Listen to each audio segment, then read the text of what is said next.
Guys আজকে দেখো আমি কত সুন্দর কত কি রান্না করেছি। জাস্ট আজকে হচ্ছে সানডে, আর আজকের এই সানডের দিনে আমার মর্নিংয়ে ডিউটি ছিল, করে এসে তারপরে ফ্রেশ হয়ে ঘুমিয়ে টুমিয়ে নিয়েছি, আর সন্ধে 7টার দিকে গেছিলাম বাজারে। তো সানডেতে নানা রকম ফিশ আসে, মানে এখানে ফ্রেশ ফিশ আছে। তো এখানে জাস্ট একটা ফিশ এনেছি, সেখানে দেখলাম যে এই যে ডিমটা দেখতে পাচ্ছ এর ডবল হয়েছিল। আমি আর আমার বন্ধু দুজন ভাগ করে নিয়েছিলাম মাছটা, আর এত ডিম দিয়ে কি রান্না করব ভেবে দেখতে পাচ্ছ এই যে রান্না করেছি। তো কি কি রান্না করেছি চলো আজকে তোমাদের দেখাই, ঠিক আছে?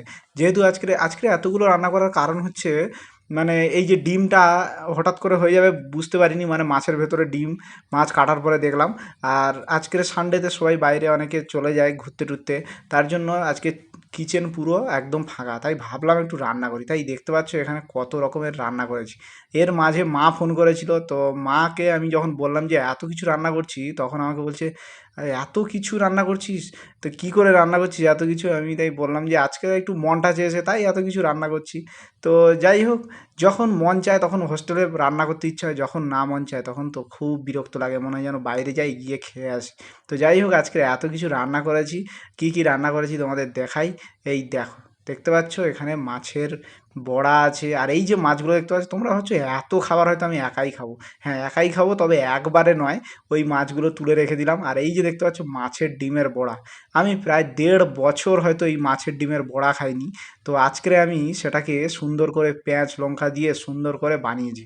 আর এখানে হচ্ছে ঢ্যাঁড়স, তারপরে না সবজি টবজি দিয়ে একটা মাছের মাথা আর কিছুটা ডিম, মানে মাছের মাথাটা একটু কম হবে বলে একটু ডিমও দিয়ে দিয়েছি, মাছের ডিম। তো দেখো এত সুন্দর একটা, মানে অনেক দিন পরে এরকম 2-3টে তরকারি করে খাচ্ছি, কিন্তু এখানে অভ্যেস হয়ে গেছে একটা তরকারি খেয়ে খেয়ে, মানে রান্না করতে ইচ্ছে হয় না বলে একটা তরকারি খেয়ে খেয়ে এমন হয়ে গেছে 2-3টে তরকারি যেন খুব, মানে ভালো লাগে দেখতে, কিন্তু খাওয়ার সময় যেন মনে হয় খুব অস্বস্তি লাগে, মানে খেতেই পারি না এরকম। মানে যখন খাচ্ছিলাম ঠিক এইরকমই আমার পরিস্থিতি হয়েছিল।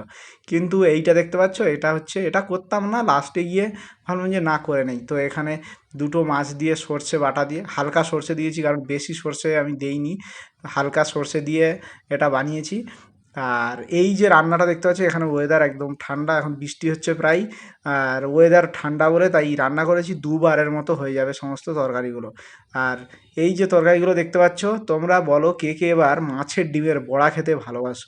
মানে আমি তো বেশ ভালোই বাসি, আর কিন্তু পাই না, আজকে পেয়েছি তাই বানিয়েছি। আর মাছের পিসগুলো আজকে তার জন্য একটু ছোট হয়ে গেছে, মানে যেহেতু ডিম ভিতরে ছিল, পিসগুলো ঠিক একদম মানে করুণ অবস্থা পিসগুলো। তো যাই হোক, কোনো রকম এই যে রান্না করেছি দেখতে পাচ্ছ, প্রায় 3 রকম, হ্যাঁ 3 রকম রান্না করেছি। আর সত্যি দেখতে তো আমার, মানে আমার খুবই ভালো লাগছে, অনেক দিন পর আমি এত কিছু রান্না করেছি।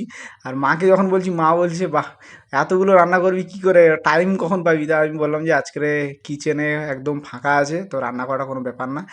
তো তোমাদের কেমন লাগলো ভিডিওটা তোমরা অবশ্যই কমেন্ট করে আমাকে জানিও। আর আমি ততক্ষণ খেতে লাগি, ঠিক আছে? জিভে জল চলে আসছে। যাই হোক, মাছের ডিমের বড়া কার কার ভালো লাগে অবশ্যই আমাকে কমেন্ট করে জানিও। আমার কিন্তু বেশ ভালো লাগে, মানে খুবই টেস্টি হয়েছে তার উপরে, আর অনেক দিন খাইনি, অনেক অনেক ভালো লাগছে যেন অনেক দিন পর। তো যাই হোক, যারা এখনও পর্যন্ত আমার চ্যানেলটাকে সাবস্ক্রাইব করেনি অবশ্যই, মানে ফলো করেনি অবশ্যই ফলো করে দিও। দেখা হবে নেক্সট কোনো ভিডিওতে। আর কমেন্ট করো, হ্যাঁ কমেন্ট করো সবাই।